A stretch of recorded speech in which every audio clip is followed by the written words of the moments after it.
cut me too deep. I think I'm dying here, man.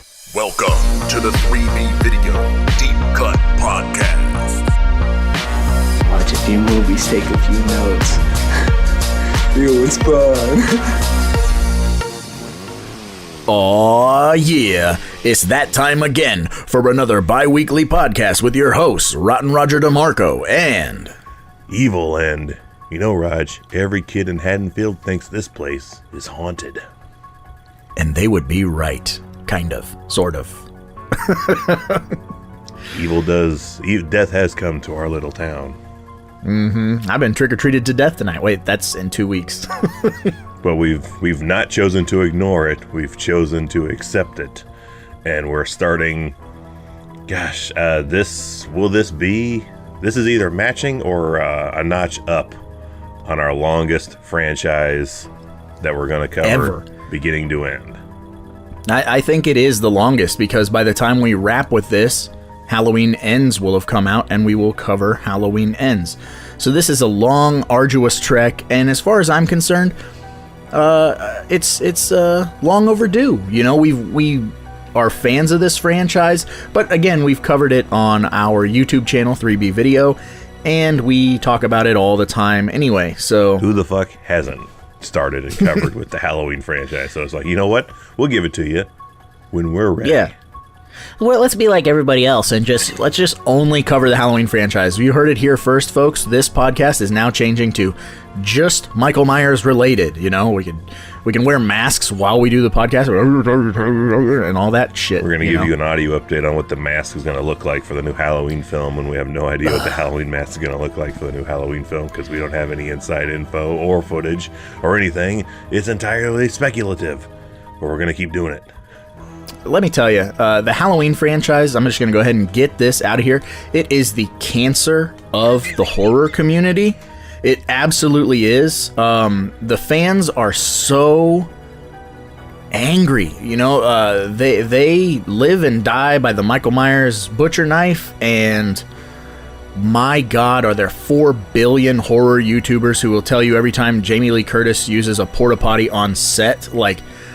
It's ungodly, and before we jump into this movie, I did want to say, like, when we started the YouTube thing, it was a very conscious decision because we started the Buddies Forever VCast, which is like this podcast, and originally how it started was we would talk once a week, and we would talk about current things, like new Scream Factory releases or new trailers that had dropped, and it was almost news-centric in our own little way.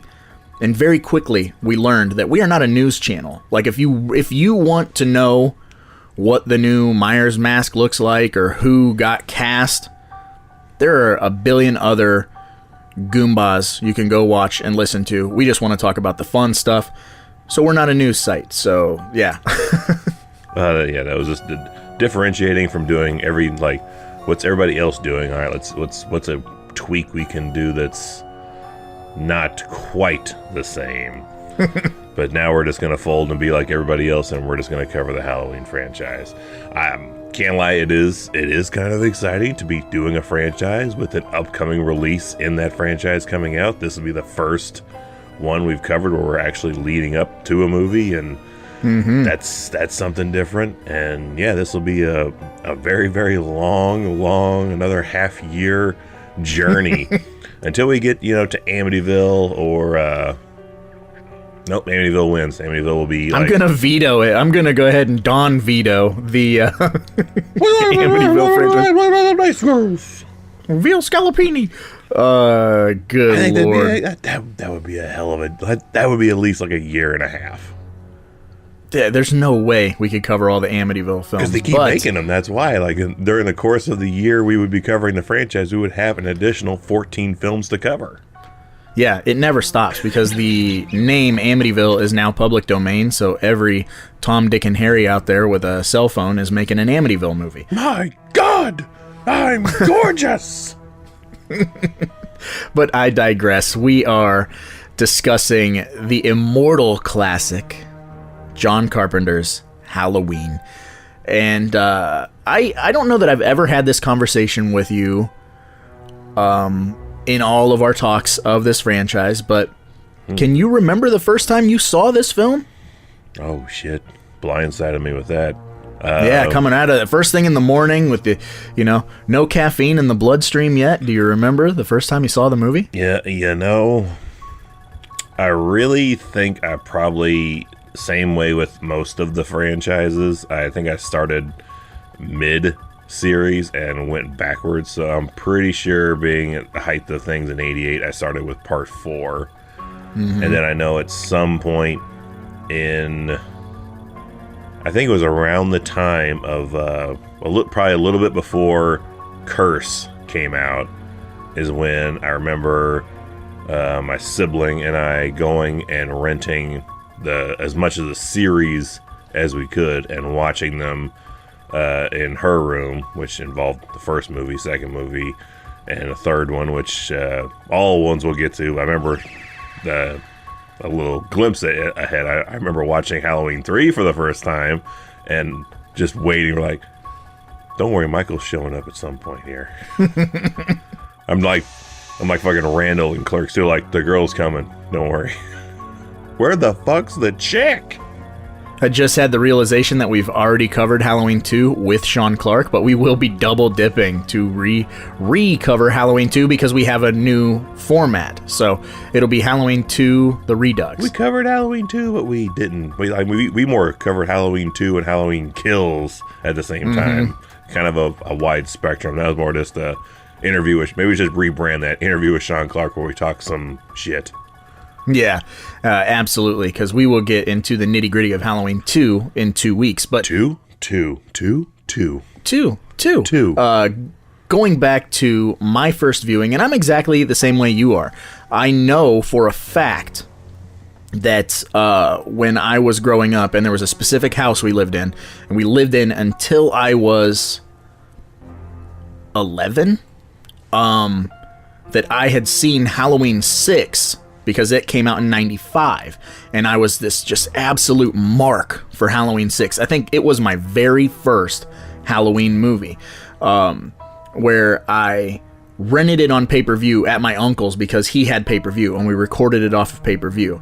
And then I kept that tape until I was able to buy a real tape when it was available for purchase. And so I loved Halloween 6. He felt very Jason-esque to me, especially in that movie. Big, thick, George P. Wilbur chopping people up with an axe and whatnot. So that was my introduction to Michael Myers. And it wasn't until we moved out of that house, and I want to say it was Christmas when I was 11, and I got like a big stack of VHS horror. My mom just bought me all this random stuff, and the first Halloween was one of those tapes. And that famous video I think I've sent you a couple times of that kid on Christmas morning who gets Slumber Party Massacre, and he gets all excited. Oh, I got Slumber Party Massacre! That was me when I got Halloween. I'm like, whoa! And it was almost like... It's actual footage of you. Yeah, like 5 o'clock in the morning, no one's quite awake, and I'm screaming at the top of my lungs that I got this. And I feel like there was a pause in Christmas morning, like a pause in unwrapping presents, so I could watch it. Like I was that hyped that I got it. And Michael Myers has been in second place for me as far as the boogeyman goes. I'm a Jason guy, but I do have an affinity for Michael Myers, and yeah, I love this movie. I like that. At least for me, that would be a complete 180 shift. Like as a kid, give me a stack of movies, unknown movies for a holiday gift, and this is the most amazing thing. You give me if a family member or anybody probably but you hands me a stack of movies today, I'm like, oh my god, homework. Yeah, I know. It's the most horrifying thing you could hand me. There's a bunch of unknown cinemas. I'm either owning all this already, or I'm going to hate probably most of this because I've purposely not bought it. Yep. Yeah. Well, I mean, especially in our old man age. I've noticed it with you a lot, where you're I'm very much there. It's very difficult to peel that Band-Aid to watch new cinema. So we're kind of stuck in our rut of this is old, this is familiar, this is comfortable, I would like to watch this, as opposed to, it's very difficult when you have kids in the house and, you know, people coming in and out and whatnot, so it's hard to be like, I'm carving out a 2-hour time block where the kids aren't around, you know, no one's coming over and bothering me or whatever, and I can focus on this movie. And if it turns out you don't enjoy it, man, that's a tough, like, pill to swallow. Like, I just carved out 2 hours of my life, and I did not have a good time. So this was a poor investment.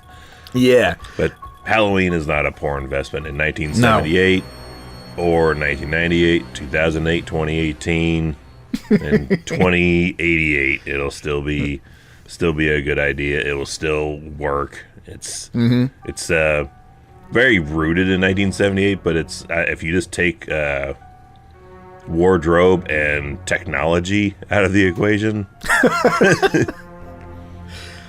Technology, I in the sense of nobody's talking on landline phones and nobody's melting butter on a stove anymore.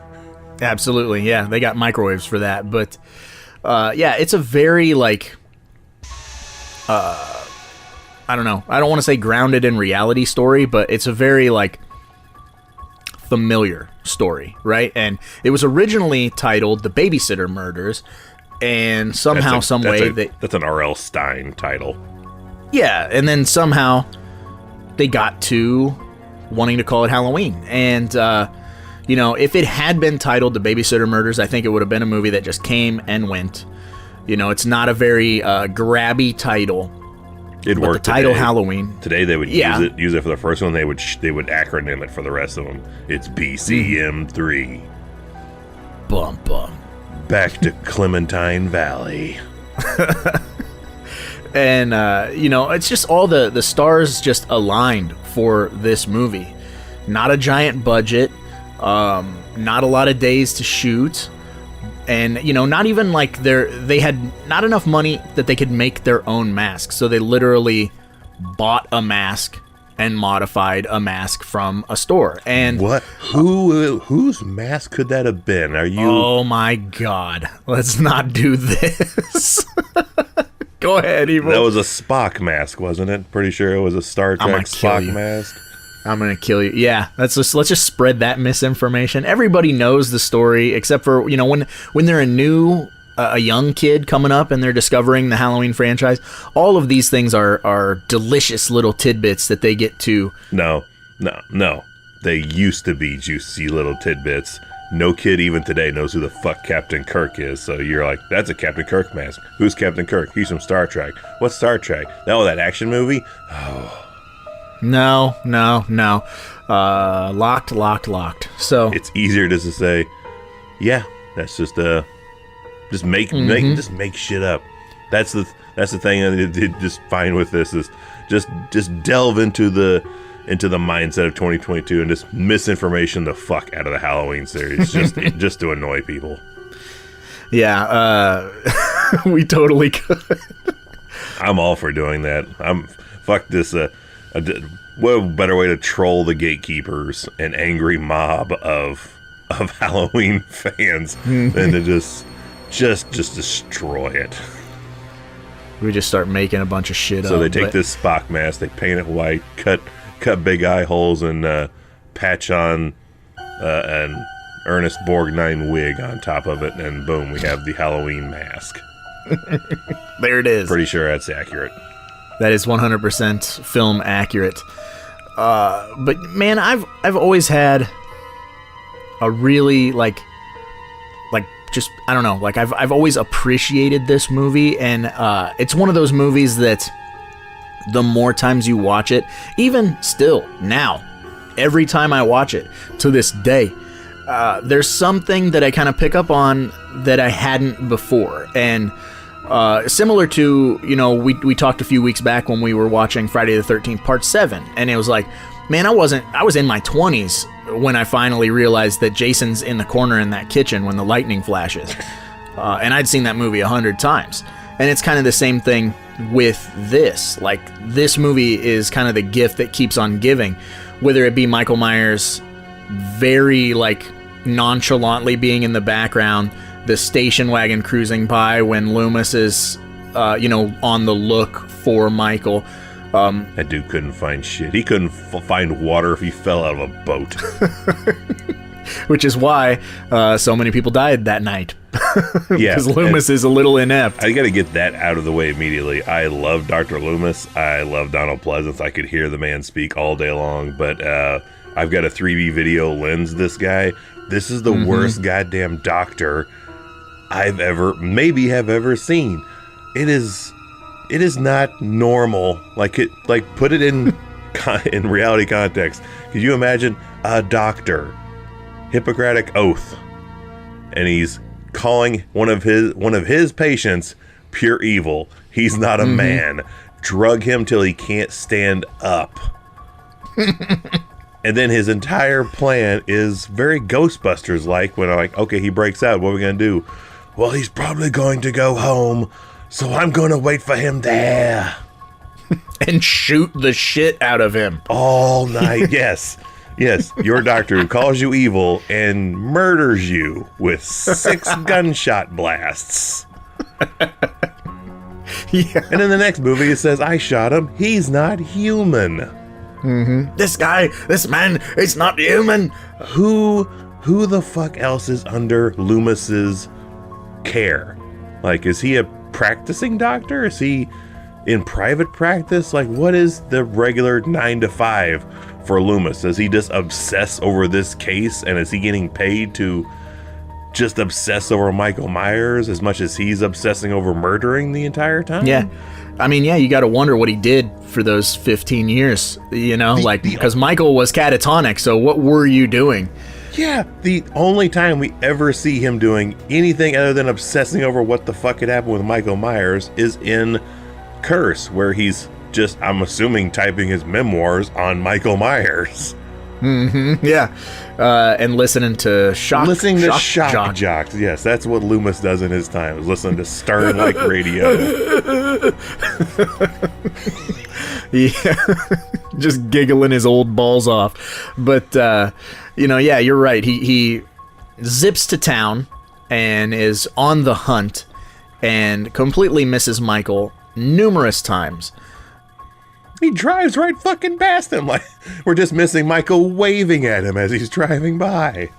It's funny because in proximity, the Michael Myers house is very, very close to the house in which he is doing all of the murdering. The 2 houses, I should say. So, they're directly across the street from each other and right down the block from the Myers house. So his reign of terror is really like just encompassed in this one city block, essentially, other than the fact that he breaks into the hardware store, steals the mask, a knife, and some rope. But yeah, so it's a very small reign of terror, even though he does kind of slink and saunter around the neighborhood and the town for a little while leading up to, nightfall. That's more stuff I'm more confused about too. Like, the hardware store's alarm is going off. Yes. And the sheriff immediately knows all 3 items that were taken from the store. Like, that is an airtight... He's a good cop, man. That's not a good cop. That is airtight inventory keeping is what that is. Like, we just did a run through of the inventory. The entire store, we're missing rope, mask, and a knife. Well, and here's the thing. Okay, so if you've ever been to a hardware store or anything, the rope and the chain that you buy, it's like on a big spool, and they just stretch out how much you need and cut it off. So who's the asshole who was like, looks like about 6 foot of rope got cut off of this fucking roll? You know what I mean? Like, if you're keeping that tight of inventory that precisely the 3 items you don't have in stock anymore the next day, yeah, I can imagine that's that same anal retentive human being that's like, there's 4.8 feet of rope that have been cut off this. The only way it makes sense is if that store was specifically a mask, knife, and rope store. They're like, yo, we're missing one. Well, I mean, that's what I was saying earlier about going back to a different time. There was a weird time frame up until, I would say, the mid-90s where hardware stores had weird shit in them, like a toy aisle. They for sure did. I remember going into all kinds of hardware stores with my dad and being like, looking for, I know there's a toy aisle, and I'm like, I'm gonna see if I can get anything out of a toy aisle. And there was always one in a hardware store. Our hardware store not only had a toy aisle, but it had a movie rental section. A massive movie rental section. They also have a tire center and a hair salon attached to the same building. A tire center and a restaurant. Oh, So you'd be like, I'm gonna get my new tires or get my tires rotated, rent a movie, grab a hot dog, and sit down and eat a hot dog too. Not like it was on some fucking spinny thing. Like you went up to a counter and fucking ordered it, got to sit down. Like a gourmet hot dog served in half a tire. That's the real Midwest, which this movie is attempting to portray. Yeah, when I was growing up, my hardware store was called Easter's.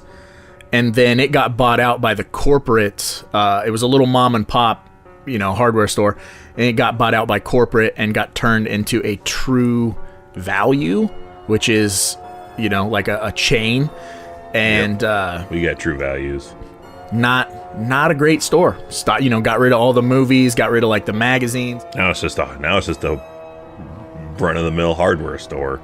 And it's kind of like a Radio Shack too. It had like a weird corner, like with electronic stuff, like, oh, you need your RCAs, HDMIs, whatever, like, come on over here, grab some of that. Like, all that was stolen was some Ginsu knives, some AA batteries, and an AM FM radio transmitter. And a Spock mask. Yeah, someone in the comments is going to be like, it's Kirk, it's fucking Kirk. No, sir, there was no Captain Kurt. I'll even go that. There's no Captain Kurt in this Star Trek universe, sir. Nor is there a Captain Kurt in the Halloween movies mask. So we got to talk about the fact that John Carpenter was smart enough to cast then unknown daughter of Janet Leigh, Jamie Lee Curtis, and ultimately changed her entire life and put her into the Scream Queen stratosphere. Yeah, and she just became typecasted for a very long time until she decided to break out of that. But, now she's back, which is kind of funny because I kind of remember the scuttlebutt around the time Halloween H2O came out and then Resurrection, and it was basically like, yeah, I did this for a paycheck. I don't really give a shit. She kind of had that mentality. That's middle-aged mindset of being like, yeah. That's angry phase of being like, yeah, I did that shit, but I just needed the money. Now I'm doing real films. And then once you get into old age, you enter that sweet phase where you're like, oh, I love everything I did. You know what? Let's go back and let's reclaim the youth. That's trying to recapture what I had when I was 20 again. Like, I'm not. Any callback will do. Yeah. Yes. I need to stay relevant. And, don't take that as a slight because I love Jamie Lee Curtis. No, everybody does that shit. Dolph Lundgren's the same way. He was fucking all against Master of the Universe. He's like, oh, fuck that shit. But as soon as he became an older man, he's like, you know what? I love He-Man. I am still He-Man. You know what? Cast me in He-Man again now. 8x10s are $55 and a selfie is $75. Thank you. Cameo is $2.99 and I will not say I break you. That's $700. And I eat my lunch alone. The wonderful Nick Castle stepping in to play the Shape, aka Michael Myers. Actually, a lot of people donned the mask or the clown costume or whatever, what have you, including Deborah Hill. Lots of shemping going on to make it happen. And wasn't that the original mask idea? Was supposed to be a clown? Yeah. Like the whole mask was supposed to look like a clown, and they got to how it looked, and they're like, "That's good enough." Yeah. We better change something up. We better switch it up. So, would the franchise have? Do you think the franchise would have stayed the course or altered slightly if the mask was a clown mask? Would it have made it?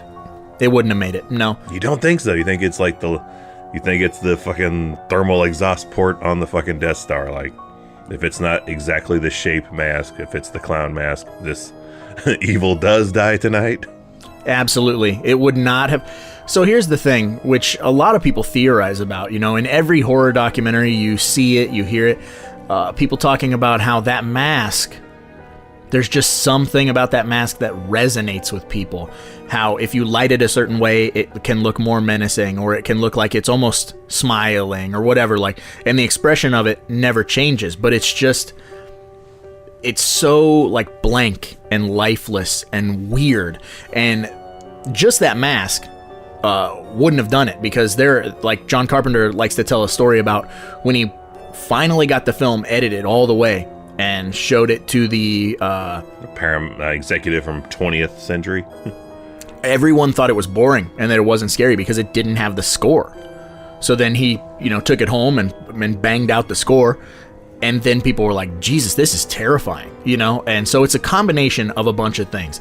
I think without Dean Cundy as your director of photography, without your shape mask, and without that score, it's just every other piece of shit slasher that came and went.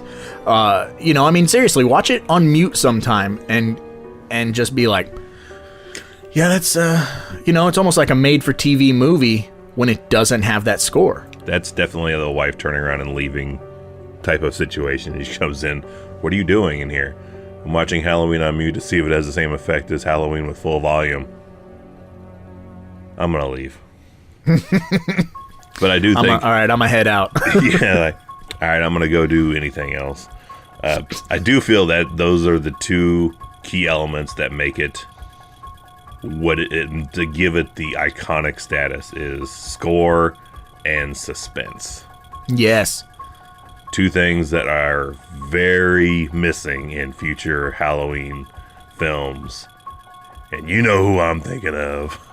Yeah, and so here's the other thing about that, right, is when they made this movie, very similar to Psycho and Texas Chainsaw Massacre, like a lot of people remember this movie for being more gratuitous or more gory, Even as a kid, I remembered, like, misremembered seeing a lot more of PJ Souls. You know what I mean? Like, in my brain, I'm like, man, that's a really gratuitous sex scene. Then you go back and it's like, wow, they just are, like, rolling on each other, like, it's not as gratuitous as you thought it was. Slightly modify the audio during the scene, and you're like, okay, it's perfectly fine to play on. That they're just kissing. AM TV, yeah.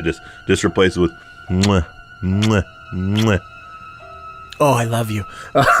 Yeah. What? I said I love you. I gotta go. Oh, but you look so pretty. What? You look shitty. Bye, Denise. So that is super important when you look at this movie, where it doesn't have the gore, and it is very suspense driven. Carpenter knew what he was working with, the amount of money he had, what he was able to do, and he wasn't into making a gratuitous film. If you look at his previous film, I always butcher the title. I want to say like Someone's Watching Me. It was like a made-for-TV, really very Hitchcock. It's so Hitchcock, and this movie is the same, with that level of, like, there's a bomb under the table type of suspense. And after this movie came, then obviously we had slasher after slasher after slasher. Holiday themed too.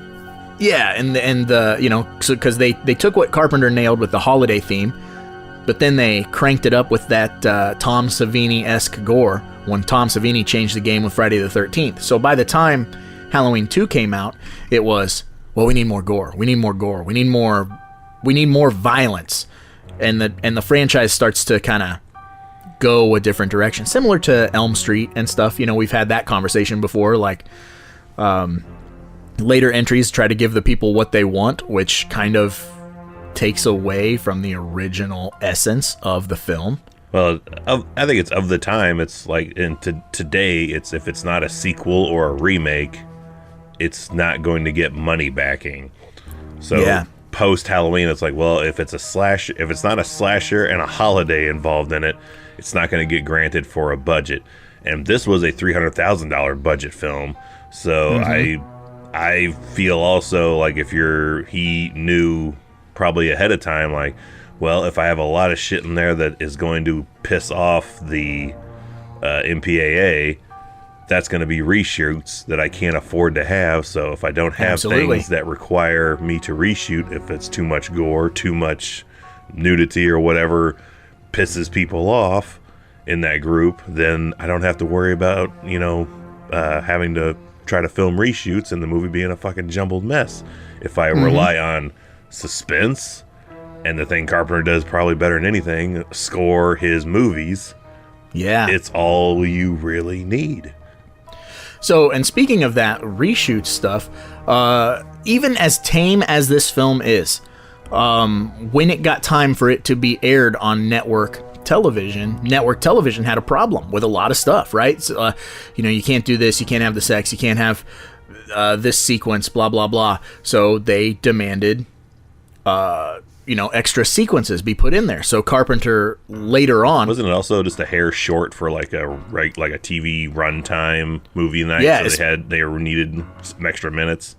Yeah, and that was especially after the trimming of the sex scene and stuff. So Carpenter went back, and I want to say it was like a year or two later, had wrote some new sequences.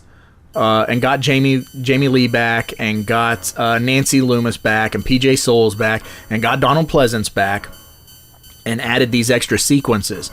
And as a result, Anchor Bay put out a DVD of the TV cut. And I don't know if you've ever seen that cut with those extra dialogue sequences. I've seen the scenes, but I've not seen them actually in the context of the movie. I've seen them isolated, like, Loomis visiting young Michael in the sanitarium. And the other pleading with the board and stuff. Yeah, and the other new trivia bit of like, did you know there's a scene in Halloween featuring the house from A Nightmare on Elm Street? Yes, we did. Because we've watched it. We know Sean Clark. We know all this stuff. Sean Clark told us all this. We're tight. There's another sequence where there's another Michael Myers phone call. And then you have PJ Soles coming over to Jamie Lee Curtis's house. And at the time, she had like cut her hair because she was doing another role. So in order to make it look like she looked in 1978, they had her come out of the shower. So she's in like a bathrobe and she's got a towel on her head so you can't see her hair. And it's this whole little tiny sequence of a little bit more dialogue, but creating a little bit more suspense and stuff like that. Like that Linda's being followed, and she's like, "Look out there, yeah. I see him." Yeah, and so, Carpenter even took that care when it came to those additional sequences to not just make them filler, to make them integral to the story. So if you watch that TV cut, which I have on DVD and I'll gladly let you borrow, it's very good. It's a very good cut of the film, and it plays right, and I really enjoy it. So speaking of things you enjoy, do you have, I know it's a shorter list, but do you have a brown panty winner for this first Halloween film? My body count is low, but if you have someone you're like, oh man. Well, first instinct is Annie. That's who I did give it to. She's a sweet girl, but at the same time, she she shirks her responsibilities so she can go shack up with her boyfriend and dumps those, don't agree. This is the adult in me where I'm like, don't agree to fucking babysit and take care of children if you're gonna fucking go run off and canoodle with your man, all you have to do is say, nah, I'm busy, and then that parent calls someone else. So as a 17-year-old kid, she's sweet up to a point, but I would ground her ass. I mean, she's also the one that spills butter and takes her pants off in the kitchen and gets stuck in a fucking window. So there's several decisions she makes where it's not the best, but I totally like Annie, and that's who I would give. I give it to her. I can't give it to Linda, even though PJ Soles totally totally fantastic and awesome, cool person, great character, but she doesn't get it because her and her boyfriend are at somebody else's house fucking in some other parent's bedroom. Which Yeah, I know we've had we've that talked about. conversation. Yeah, like, could you imagine if some friends of your children have come into your house while you're gone and are tagging each other in your bed? That's when I put the Captain Spock mask on. I am, That's right, Captain Spock. I am throwing that fucking whole bed set out the goddamn window. Yeah, she gets what she fucking deserves. And she even answers the fucking phone. They are not supposed, she is not supposed to be there, and she answers the phone when the phone rings. Who the fuck is this? Who the fuck is this? Yeah, exactly. You know, but as a result, it's probably one of, at least in my top 10, most suspenseful sequences that I've ever seen. And I mean, they even go back to it in Scream when Jamie Lee Curtis decides to walk across the street to check on her friends. And it's not necessarily a oneer, but the way that it's shot is so intense because directly across the street, those two are dead. And it's just this very long, slow walk across the street. It's dark, the wind's blowing, leaves are rustling. It's the right amount of dark, and it's that suspense level where you're like, you believe there's a chance Michael could be in that darkness at any point surrounding her. Yeah. And she just gets closer and closer and closer to the house. So the whole time that's happening, you're going, just turn around. Just go back. There's the birth. That's probably the birth of it right there. There's the birth of people in the theater going, don't go in that house, girl. That's the death house. She reaches the house, and it's unlocked, so she goes in, which then it's tenfold, you know? The whole time she's walking across the street, you're nervous. But the second she opens that door and goes in the house, it's like, get out. Get out now. Get out now. And every single time I watch it, I still have those feelings like I did when I was a kid. Like, man, that is put together so well. And that's why it will stand the test of time, because 50 years from now, when a kid discovers this, hopefully, if they can look up from their VR or their fucking phone or whatever it is in 50 years. They're watching it in VR, man. They're going to be watching it from Jamie Lee's POV. Whoa. Yeah, that'd be even scarier. So maybe do that. Yeah, I don't know. That's what the future is going to be. We will all get to be Jamie Lee Curtis in that scene. You know, I won't need Activia to shit myself if I'm in VR in that sequence. What's Activia?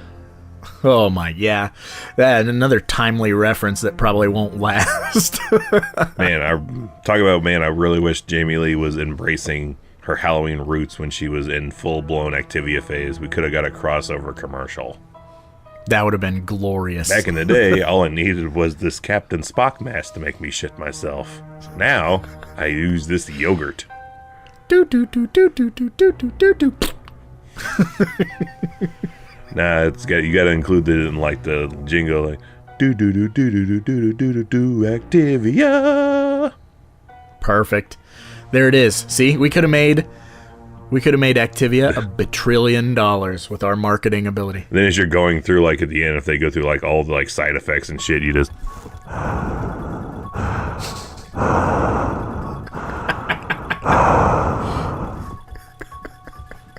showing different bathrooms in the house. yes. Rolls of toilet paper. Yeah, that's what it ends fresheners. on, is that roll of toilet paper, or like a candle burning next to the toilet. Yeah, the candle just blows out. There it is. See, we got you, Activia. And it's hire us. And it's a pumpkin spice candle. Perfection. Absolute perfection. Oh man, I don't even know how we got here, but you know, I'm gonna embrace it. We go all kinds of places when you're on the Deep Cut podcast. Absolutely. So we get towards the ending of the film where he is shot and falls out of a window. Mm-hmm. We have Loomis rolling up, and we get all his fucking cool lines like, yes, It was the boogeyman. Pretty sure that was him. And looks out the window, and he's gone. That whole last, 20 minutes of that movie it's just perfection.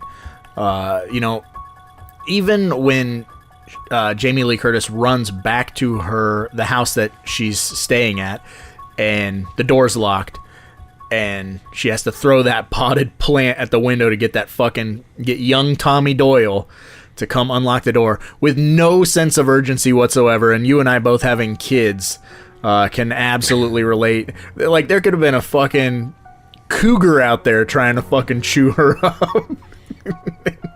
Yeah, I don't know what it is when it comes to we need a sense of urgency. Children don't have it. They have it on their time only when it's something that's just for them. But yeah, it was like, we gotta go.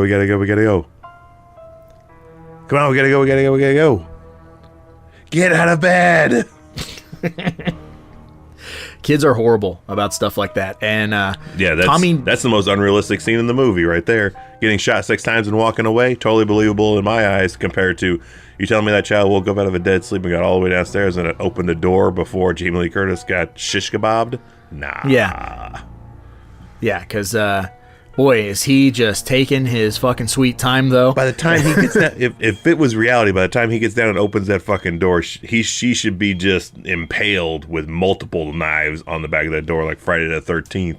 Just like 4 in her chest, 1 in her eye, and he's just shuts the door and goes back upstairs to sleep. So sidebar, I saw this video on YouTube. It's the Michael Myers challenge, and you should totally have your wife do this with you, and including your kids.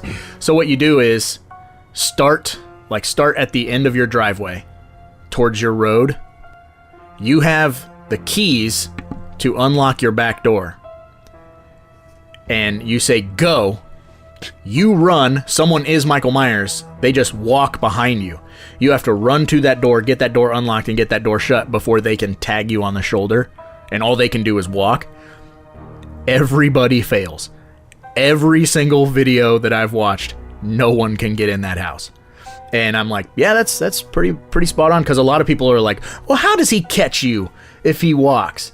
And so someone on YouTube put it to the test, and it's pretty fucking simple, because if you're running full speed and trying to unlock a door, you fumble a little bit. So that would have to be me trying to be Jamie Lee Curtis, because there's no way I'm going to convince the wife to run, particularly in the heat outdoors at the moment.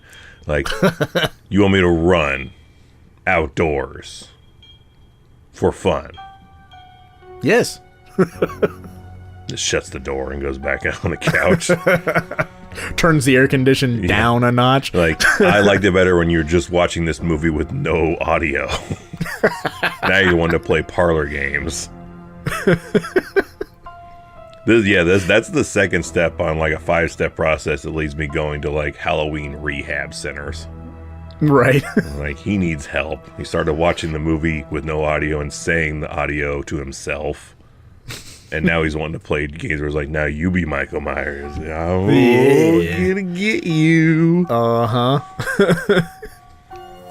Put this Star Wars mask on and chase me.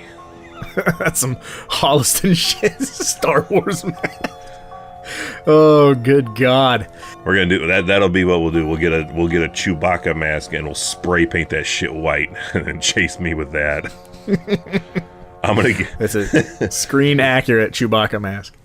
Then I'll make sure to find. I'll get me a Paul Rudd Ant-Man mask and I'll be Tommy Doyle. Just slowly unlocking the door. But we'll make sure the Chewbacca mask has some kind of like UPN logo on his wrist to mock up the Thorn imagery. So let's just see on how many fronts can I piss somebody off. Get it all wrong. The mask is wrong. Where he got the mask from is wrong. The logo is wrong. The Paul Rudd is wrong. You got to wear bib overalls too. And instead of playing the Michael Myers theme, we're playing the fucking theme from the Breakfast Club to signify Anthony Michael Hall. That's the other Tommy Doyle. Not my Tommy Doyle. Hashtag not my Tommy Doyle. But we will get to that. That's a long ways away. It really is. And I mean, you know, we got sidetracked, we rambled, we ranted, but all in all, Evil and I are massive fans of this film. We love this franchise. And we're kind of alone in that. I know we've talked about that a couple times on this podcast where your wife and my wife both are not, massive fans of this franchise in particular. Nah, she likes, the wife likes 3 a little bit, and she likes 2018's Halloween. Which I keep meaning to ask her, because her biggest complaint for when we get to Halloween Kills, for her is she doesn't like Halloween Kills because she knows it's the middle of a trilogy. So she has that it feels pointless kind of vibe to it. And I keep meaning to ask her, like, if we took that element out of it, if you didn't know they were doing a 3rd movie, would you then like this movie? If you had no idea they had planned it to be a trilogy at this point. And I think it might change your opinion. Well, what if I just take Halloween 2018, Halloween Kills, and Halloween Ends when they're all available on Blu-ray and cut them together as one giant movie? There you go. Now you have nothing to complain about because it's one movie and it's just... Yeah, you want to watch the Lord of the Rings Halloween edition? Yes. Yes, I do. No trees are walking in this series, let me tell you. Nope, absolutely not. But speaking of things walking and being angry, just as good a time as any to talk about some angry folks who got up and walked over to their mobile devices, computers, whatever it was that connected them to the interwebs, and just had to tell us how much they hated something from 1978 so much. They had to spew their vitriol on Amazon with the 1-star reviews.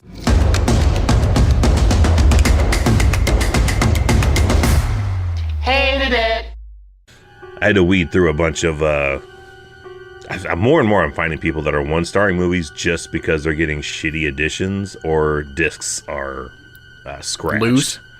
I don't like the transfer. Scratched. 1 star.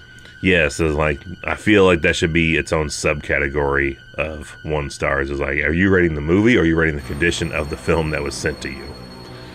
Which, gosh, I can't remember if it was this one. One of the Halloweens I was looking at, someone, and it's a visual gag, so it didn't work for the podcast, but somebody ordered a Halloween movie, and instead of the movie, they got sent 3 packs of incense. Nice. Like, I got scammed. That's excellent. That would have been my number 1 star, but I was like, well, I can't show that because you can't see it. Still very fucking funny, though. Oh, that's great. And he's saying, the pictures, 3 incense like containers in a row, so it looks like it's in the shape of a movie. But for the real folks, we have, and this is what better way to start off from Leah E on October 31st, 2018. Bum, bum, bum, bum, bum, bum, bum, bum. 40 years in the future. Leah says 1 star, skip it. 2 slow pace, not scary, and bummed I purchased this one. Wow. Obviously saw the Halloween 2018 and then was like, I should probably see what this is about, and then didn't like it. That, oddly, that is not the first person I've heard say that it's slow. At least for the first 40 minutes. Slow, but that's what the hell are these people watching? Like, I think they're folks that want body counts and they're wanting action. They're not wanting the suspense build up, which is what is going on here. So when you get to that last 20-30 minutes, it's doubly intense. They're wanting shit fucking happening now. It's got to be a young person. That's a young person complaint right there, man. Just not fast enough for me. Sorry about your luck. Next, we got Rob Kickbush. That's good. Making fun of old Rob Kickbush's name here. Well, on December 18th, 2018, he says 1 star, overrated, what a waste of money. How is this thing considered a classic horror film? 5 people found that helpful. Wow. Ladies and gentlemen, fuck those 5 people. I just had to do that. That was fun. And you want to kick him in the bush? I would like to. It's worth 2 in the bush. That's a bird in the hand? Yeah. Something? I don't know what that means. A butcher knife in the hand is worth kick in the bush. It's worth Loomis in the bush. Get your ass away from there. Yeah, instead of doing his fucking job, he's like, I'm just going to razz these children. Ooh, razzing kids. That's what he got. That's his whole fucking career. Yeah, scaring children, hiding in the dark and scaring children. He's armed too, by the way.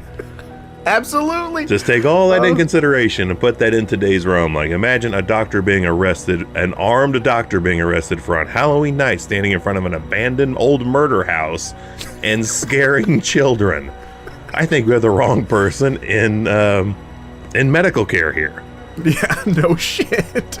Maybe that something happened there. Michael drugged Dr. Loomis and swapped places with him, and Loomis is really Michael Myers. And Michael Myers is really Loomis, but he has a crushed trachea. Who knows? Yeah, hey, wait, that might happen. It could happen. Next up, we got Sean P. on December 5th, 2021. 1 star. Terrible movie. Not a good movie for the soul. Wow, yeah. It's not chicken noodle soup for the soul. He went deep there. Like, this hurts my body, my mind, my soul. My mind's telling me no. But my son told me yes.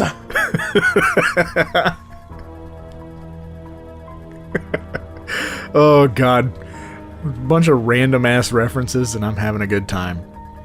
Well, next up the list is the return of the infamous Rondell Dale Branch on November 4th, 2021. He says 1 star, never seen it until Halloween. I'm assuming he means the new one. Yeah, the 2018, I guess. I have never seen this movie. I decided to watch it this Halloween, and I must say, it is so dumb I turned it off even before it ended.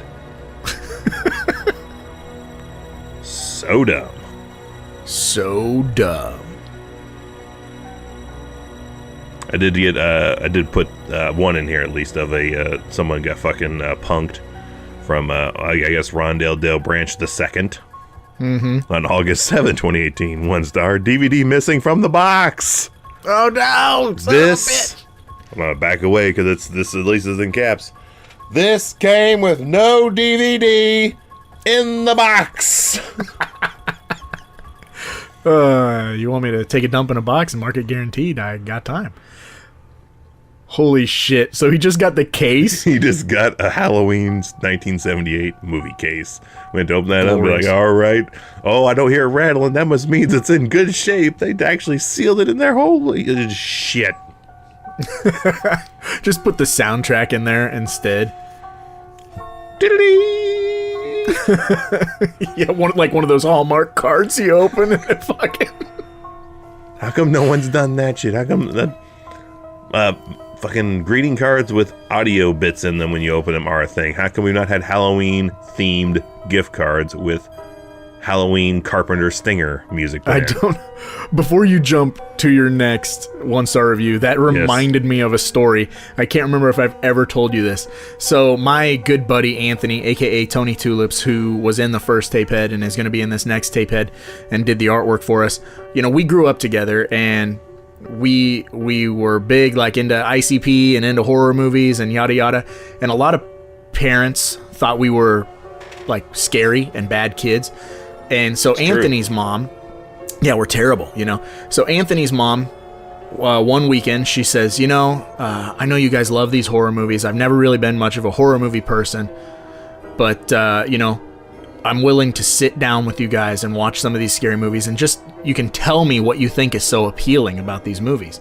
It was a very, like, loving approach.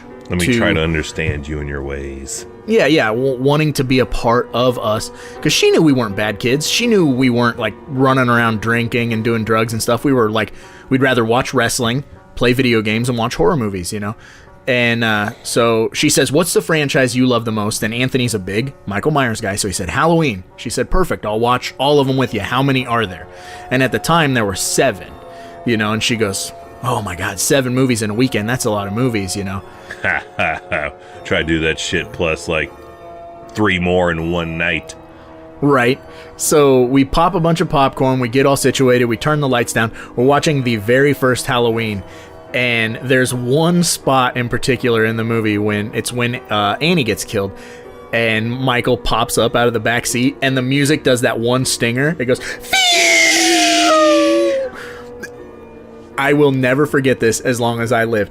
It made Anthony's mom jump, and she's a real tiny little petite lady. She jumped, she was holding a beer, and she goes, what the hell was that all about? Like, I will never ever, like, we still talk Chris about Farley it to this. that? Yeah, we still talk about it every time. We're like, remember that time that fucking Halloween stinger just fucking scared the shit out of your mom?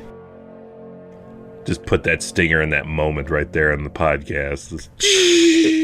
Every time she texts me, that's what it'll do. But yeah, so I think that's when that exact moment is when she got it, you know, because it made her jump. She laughed about it, and she was safe. You know, most people don't understand really, like, that you chase that. We've been chasing that since we were kids because it scared us at some point. So we keep looking for what's going to do that. What's going to make your, you know, you get goosebumps and you get, you know, shook up. No bullshit. I literally had this exact modified conversation this past week at work with a lady I work with, because she was unboxing some stuff in one section, and I had some like rugs over my shoulder, and I was like, I'm gonna put them on this pallet that's behind her. But I was like, I could put them on the pallet behind her, but I'm just gonna fucking slam these things down on the pallet. Yes. And she's, holy shit, turns around and like, why did you do that? You scared me. Holy Jesus, jumping Christmas shit. And I said, yes, you need that. I was like, she's like, I was just, you know, in the mindless zone, just working. I'm like, yeah, and I gave you a jolt, a safe jolt. I gave you a scare where nothing bad was going to happen to you. Mm-hmm. Absolutely. And I said, I just gave you a jolt of energy and excitement and something you'll remember for the rest of the day. And it was 100% safe. You were in no danger at all. You're welcome. Yep. Yeah, see? And then I walked away. And she'll be talking about that. I guarantee you, like a year from now, 2 years from now, she'll tell that story. 4 hours later, she was leaving before I left, and she's like, don't do that again. I'm like, I'm pretty sure that's just going to cement I do it every day to you now. Yeah. I'll take a week off and then fucking do it outside the bathroom when you're in the bathroom. Like, now I'm just going to start just shouting when I'm behind her. Morning, how you doing? You want a beer, sexy? Oh my god, yeah, see? And so I hated to hijack your 1-star reviews, but I felt like that's very appropriate and worth it. And you would not, we should do that as just a test for ourselves. We should put that stinger as our notification sound on our phone, and then count, of the two of us, who can have it as their phone notification stinger longer before the wife vetoes it and insists we change it immediately. I will tell you, it won't last the day. I know it won't last the day. It is a matter of hours. As I say, especially since we're doing the scheduling and the blocking for the new movie. My phone never stops. I've got 60 messages right now in this hour. In this hour, we've been recording this podcast. So that's my phone's. That's 1 a minute. Oh, dude, it just lighten up, but it's on mute, so it's safe. Well, back to 1 stars. Kyle C. Craner, October 4th, 2018. He says 1 star, not deserving of a classic status. Boo. Do not watch. Solo budget. Women are played as weak. Not worth 90 minutes of your time. Unbelievable storyline. Inbelievable storyline. Not unbelievable. I-N space believable. Unbelievable storyline. Damn right it is. It's not, so famous. It's infamous. It's an unbelievable storyline. Acting is horrible. 3 people found that helpful. Oh, God. Unbelievable. This is unbelievable. All right, next up we have Cindy Hernandez on October 30th, 2019. 1 star, notify me when it purchase is being made. I never ordered this item. I'm assuming she means never notify me when a purchase is being made, but apparently somebody ordered Halloween and she got it. Hey man, again, you get a movie in the mail, just be happy. Don't worry, be happy. Yeah, be happy. And I did not shoot the deputy.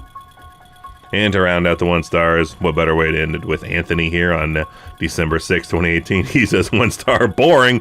Friday the 13th, 1980 was better. Skip.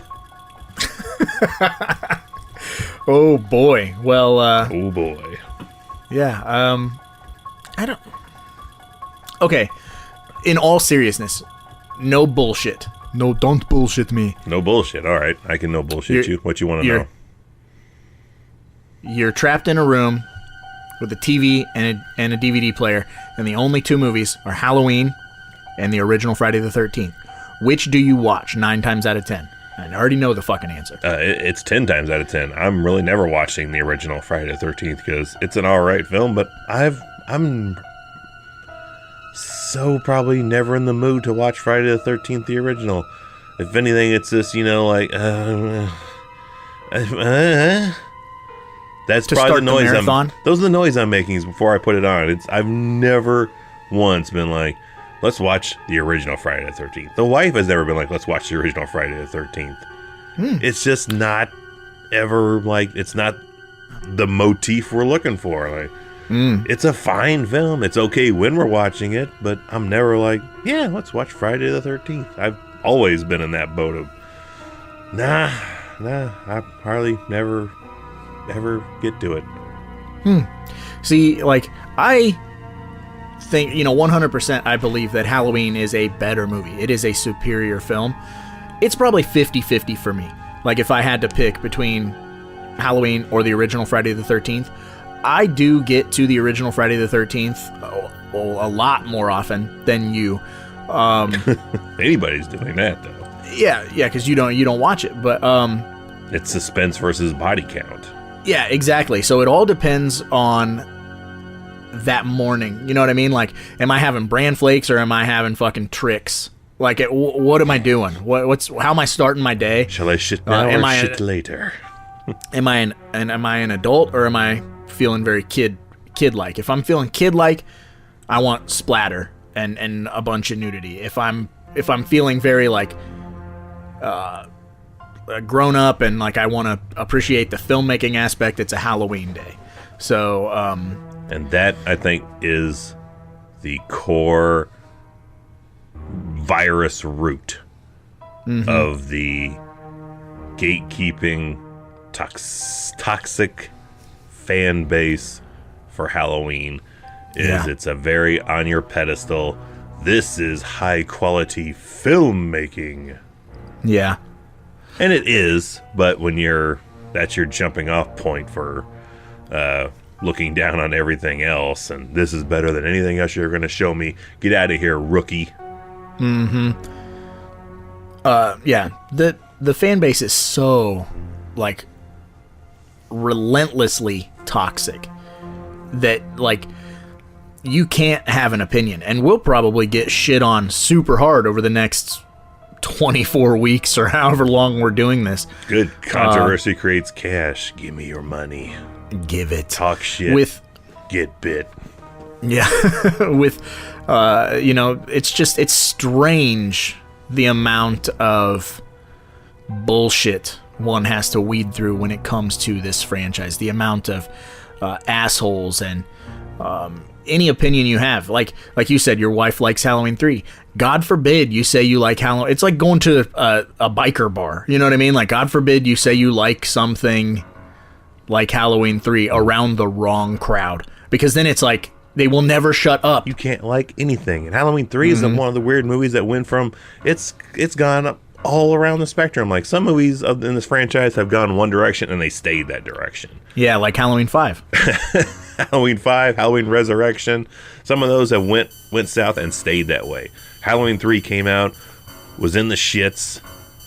Some folks started liking it. Then it became the underground cool movie to like. And then because it got to that status, then it became, well, fuck it again. Yeah, it's weird. It's a really weird, like, roller coaster of fandom. But again, just like you said, you're not allowed to like anything. It's so toxic. You know, Halloween 2 and 6 are my absolute favorites. You know how many times I get, like, you like Halloween 6? Fuck you. Like, almost borderline death threats on YouTube where people are like, this is why you're not an authority in horror. And I'm like, I'm not an authority. I'm a guy who likes movies. Like, who is an authority? You're not an authority either, you fucking dildo. What is an authority in horror? Is that something you gotta get, like, a application for? Do you get a graduate's, like, certificate? What is an authority in horror? Do you have to be knighted by certain members of the film world? Like, if we got knighted by George P. Wilbur and John Carpenter, would we then be qualified as official authorities of horror? Yeah, to say, hey, we like this, or hey, we don't like this. Why don't we just go full on with it? We're already going where we're gonna piss a lot of people off with how I'm gonna just butcher shit for this film. Why don't we just rebrand it? It is no longer the Deep Cut Podcast. It is the Authorities of Horror Podcast. We know better than you, and we know it. Yeah, and we'll tell you. You're wrong, we're right, and get ready to listen to 60 Minutes Why. Well, now that we've ranted, rambled, irritated every Halloween fan, we've done our Amazon 1-star reviews and our Brown Panty Award. What does that mean, Evil? It's no more time for shenanigans. Time to play the game.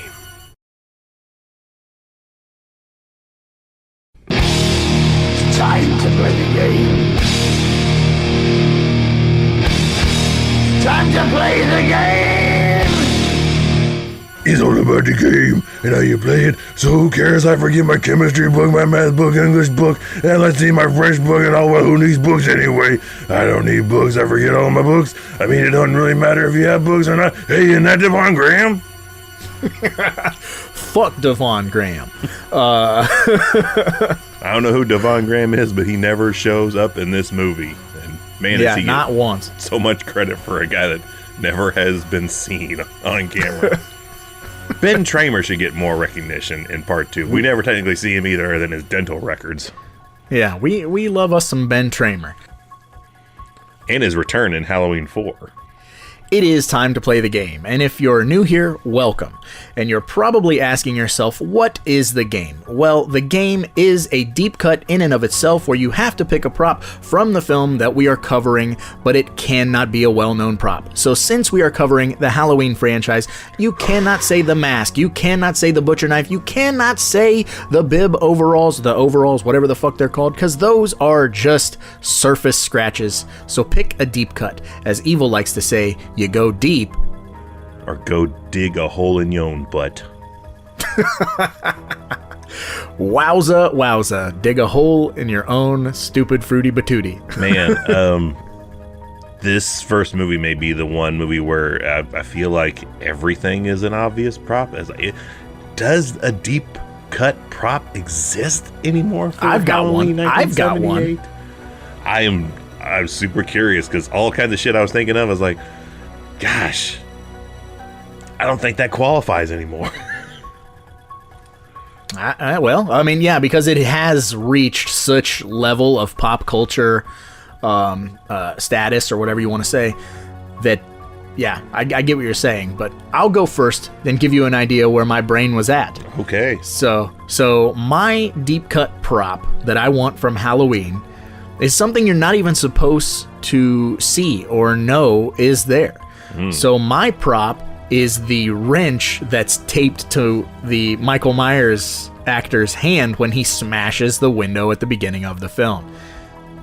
I totally thought of that. That was one of like several that I was thinking of. And then We can cut it in half. You can have the other half if you want. No. I tried to go other routes because I was like, fuck, is even the wrench considered deep cut enough anymore? Because even like hidden secrets and shit that you're not supposed to, like fucking Linda tripping over the dolly track. Like, Yeah. this may be the most undeep cuttable movie in horror history, man. Everybody knows everything about this shit. Yeah, absolutely.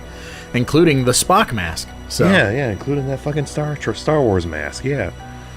Well, I really had a hard time picking something with this, but I wanted something that would defy what would become part of the, as one of your favorite words, trope of this, and particularly Friday the 13th films, is the moral code of you can't have sex, you die. You can't be irresponsible, you die. You can't drink, you die. You do drugs, you die. You die. Now, you score, you die. Or we score, you die. after we score, you die. You came and went at the same time. So at least it eventually happens, but not in this film. But this is the exception to the rule, and I totally put this all on John Carpenter because it fits his personality. But give me the shared joint between Jamie Lee Curtis and Annie. Nice. Because we're gonna get Jamie Lee Curtis fucking high, talking to a cop, and she lives, proving weed isn't really that bad. In the 70s it was. Now you can go and just buy it, like, Depending where you everywhere. are. Yeah. Some crazy bastards out there still consider it the devil's lettuce. I know you haven't watched many episodes of The Boys, but to quote my boy Jensen Ackles from the new episode of The Boys, he's like, still can't believe this shit's legal. Used to lock up tons of scumbags for it. A lot of people still are. Oh yeah, absolutely. But yeah, I want the one bit of trivia bit that's like, hey, here's a scream queen that did narcotics and lived to tell about it. That's true. And it's so fucking impossible to think of anything. I couldn't think of anything where I was like, I settled on it. I was like, there. Because everybody knows everything. Oh, Annie, I think he could smell it. I'm sure he could smell it. Quit coughing. What's the matter with you? Which, again, not a good cop if he didn't smell that weed. I mean, real bad. Do we have any professionals in this movie that are doing well? We don't know what the hell even happened at the beginning of the movie, why we have all the patients wandering the grounds in the middle of a rainstorm. We're assuming. You and I are assuming. Ambiguous. We're assuming some shit went down. Yeah. Which they do a better job in subsequent entries in the franchise, showing an escape or something of that nature. But no transfer. We have no explanation. Every parent and authority figure are fucking idiots in this movie. Mm-hmm. And you don't realize they're idiots until you're really looking deeper at them. Like, yeah, this doctor is a complete whack job nutcase. Person who shouldn't be a doctor. And yeah, he convinces this cop to be like, sure, I'll go along with what you're saying. Which is nice to have the one time a cop's like, yeah, he's warning me of evil coming this way. I'm gonna believe it. But again, put that in real world perspective. That imagine a doctor from your town going up to the head of police in your town saying evil is in this town and we must stop it. And the cop sir, going, the church is right down there. You can go to the church. And the cop going, you're right, sir. I'm going to deploy units all over town. What do you want me to do next? Yeah. Only in the 70s, folks. Only in the fictional world of Haddonfield, Illinois. Absolutely. So, let us know your deep cut prop via Spotify comments, via YouTube comments, via Patreon comments, any which way you can get a hold of us. Mail a letter. Including our Discord. Yeah, mail us a letter. We have a P.O. box. No one's put anything in it in like a year, but we still have one. Dust that shit off. Send us something in the mail. Send us your Halloween memorabilia props that you no longer want to own because the toxic fan base has just put a sour taste in your mouth, and we'll display it. Yeah, we'll take them. But on that note, I suppose I don't give a fuck. I suppose we should probably get going because, after all, there's a lot of movies out there and somebody's got to watch them. So why not us, right? Well, kiddo, I thought you outgrew superstition.